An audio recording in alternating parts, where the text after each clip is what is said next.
This is a Chefs Without Restaurants mini episode with Andris Lagsdin on health and happiness.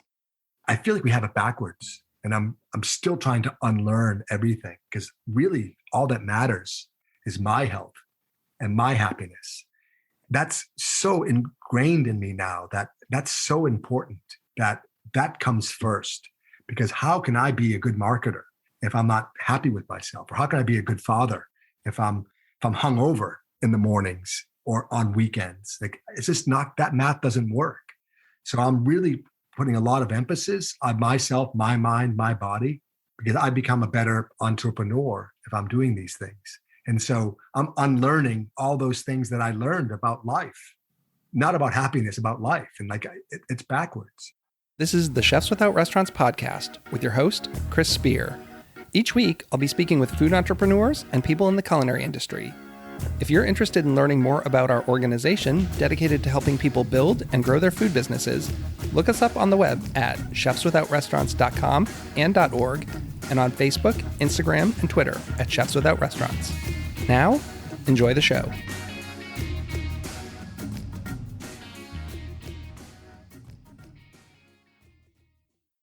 Welcome to the Chefs Without Restaurants podcast. I'm your host, Chris Spear. On the show, I have conversations with culinary entrepreneurs and people in the food and beverage industry who took a different route. They're caterers, research chefs, personal chefs, cookbook authors, food truckers, farmers, cottage bakers, and all sorts of culinary renegades. I myself fall into the personal chef category, as I started my own personal chef business, Perfect Little Bites, 11 years ago. And while I started working in kitchens in the early 90s, I've literally never worked in a restaurant. This week, I have a mini episode with Andris Lagsdin. You might have heard my episode that I released a couple weeks ago with him. He's the founder of the baking steel, a product that I really love. During that conversation, I asked Andris about being a vegetarian because I know from social media that he had been a vegan for a while. Actually, he's not doing that anymore. And then this kind of went off on a little side tangent talking about health and wellness. We talked about his decision to not be a vegan anymore. And additionally, we also talked about him not drinking and just living a healthy lifestyle, not just from what you put in your body, but also your mind as well, and how that affects, literally everything. So I really liked that part of the conversation. I just felt like the whole rest of the conversation centered exclusively around pizza making, and the baking steel, so it didn't really make sense to keep it in the episode. But I did want to share it. So this is a little 7-minute clip about our conversation about health and wellness. If you've listened to the show, you know it's something I've been talking to a lot of guests about. So I'd love your feedback. Are you on your own personal health and wellness journey? Let me know. As always, you can find me at chefswithoutrestaurants@gmail.com or hit me up on Instagram at chefswithoutrestaurants. The show will be coming right up, right after a word from our sponsor. The COVID pandemic has clearly redefined the world of dining. Despite over 110,000 restaurants closing around the country, people still want the ambiance and social connectivity that is so critical to the dining experience. Over the past 27 years, the world of the personal chef has grown in importance to fulfill those dining needs. While the pandemic certainly upended the restaurant experience, it provided an avenue for personal chefs to close that dining gap. Central to all of that is the United States Personal Chef Association. Representing nearly 1,000 chefs around the US and Canada, and even Italy, USPCA provides a strategic backbone for those chefs that includes liability insurance, training, communications, certification, and more. One of the big upcoming events for USPCA is their annual conference scheduled July 7th to 10th at the Hyatt Regency in Sarasota, Florida. Featuring a host of speakers and classes, the conference is a way for chefs to hone their skills and network with like-minded business people. For those who supply the industry, it's a chance to reach not just the decision makers, but the actual buyers of products. This will be their first time back following the COVID lockdowns, and chefs are anxious to connect. For more info about the USPCA, how to join, and how to attend their conference, go to uspca.com. As always, all the info will be linked up in the show notes. And now, on with the show. Thanks so much, and have a great day.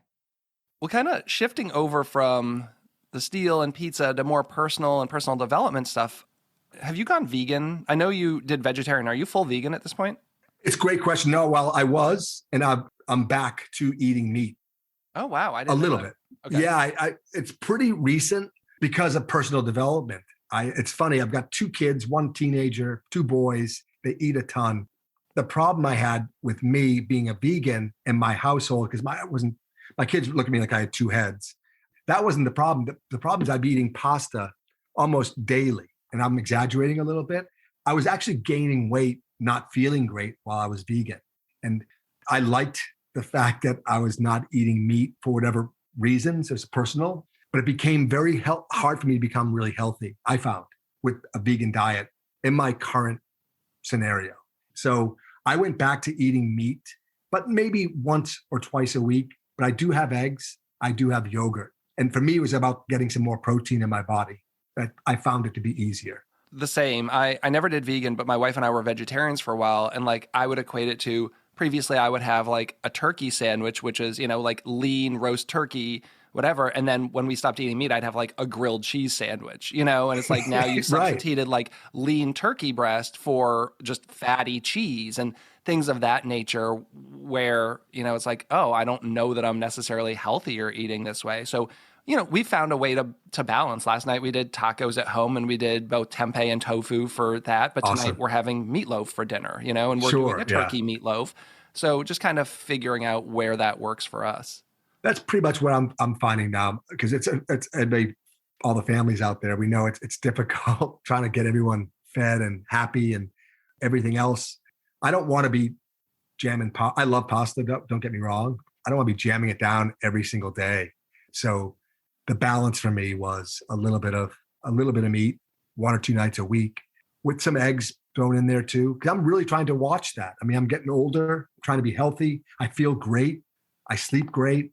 But my food is something I've tweaked. I mean, I went gluten-free. I've tried all different types of styles that try to work for my body. And this one, I feel pretty good. I feel pretty awesome now because I'm, again, eating a little bit of everything, but not too much. I'm really trying to watch it.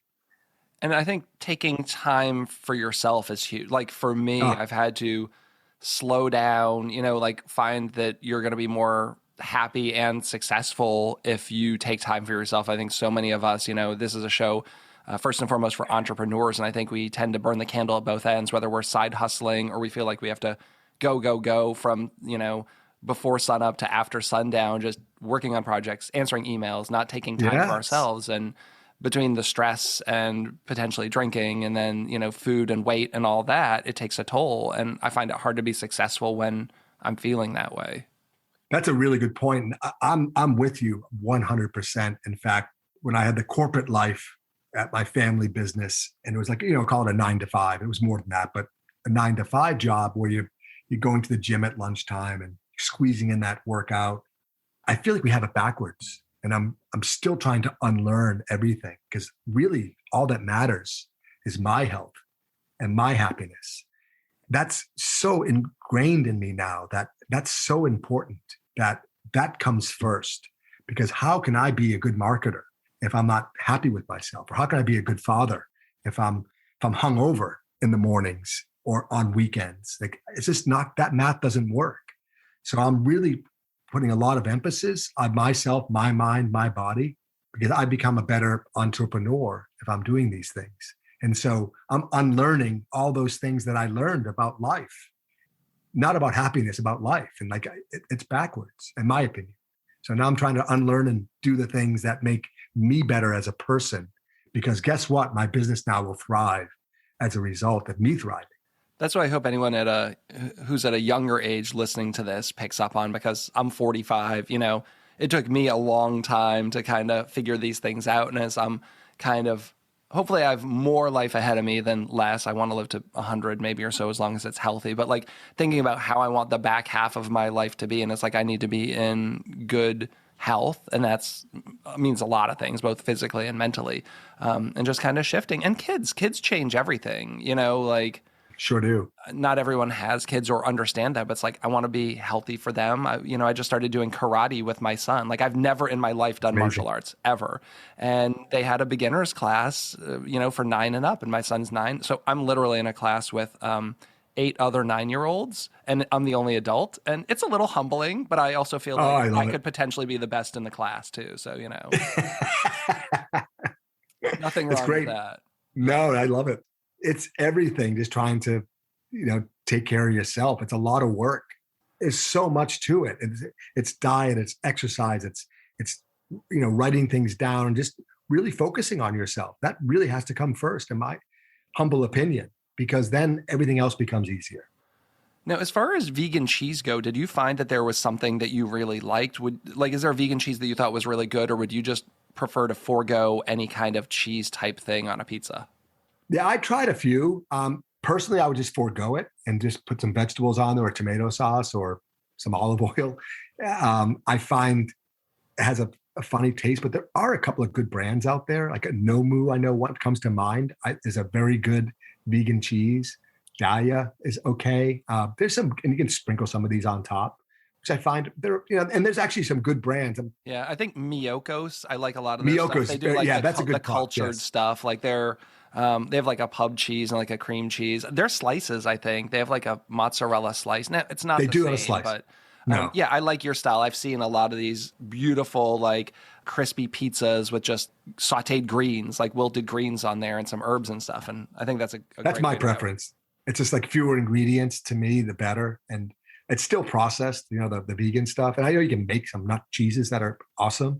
There's some great books out there on how to do that. But personally, if I'm not going to do cheese on there, I'll just do some tomato sauce, which I think is beautiful. Some garlic, some basil. It's great. And with the right crust and the right bread, man, getting hungry. I know. I don't think I could ever do the gluten-free thing. And I've had some decent gluten-free breads, but just like bread and cheese together. Like when I think of like the best things, whether it be like charcuterie and cheese and bread, like just that combo of like the carbs and the cheese, that's tough. It's same. I know. It's like, it's my favorite. And I used to, I'm not doing alcohol anymore, but a little bit of wine with that would be nice. Have you found a good substitute for alcohol? Like what are you drinking these days? I used to love wine and I drank way too much. I'd wake up and talk to myself every day, like not tonight. And I tried to, let's just do weekends thing a few times. Well, those weekends become heavy drinking weekends. Then it kind of spills off into the week again. That doesn't work. So for me, the way my mind works is to like, let's just try without. And life's way better, by the way. Anybody who's listening, who's contemplating that, it's just better for me. I'm older now. I'm in my early 50s, and I wake up every day so proud of myself for that. I feel great. My substitute is carbonated water. I'll do like any kind of sparkling with a little hint of like lime or lemon is awesome. Some fruit is great. Yep. I got my kombucha right here, right now. That's my morning drink. Yeah. Oh, cool. That's a good idea. We do tons of sparkling water. I mean, my kids don't drink soda at all. Like we're not soda households. I know a lot of people have swapped, alcohol for soda. Like I just don't have the taste for that. Yeah, I'm the same. I'm not a big soda guy either. And I don't want my kids drinking that. I'm sure they'll obviously taste it. Once in a while they'll have one. But yeah, at home, sparkling water is the way to go. Go to chefswithoutrestaurants.org to find our Facebook group, mailing list, and chef database. The community's free to join. You'll get gig opportunities, advice on building and growing your business, and you'll never miss an episode of our podcast. Have a great week.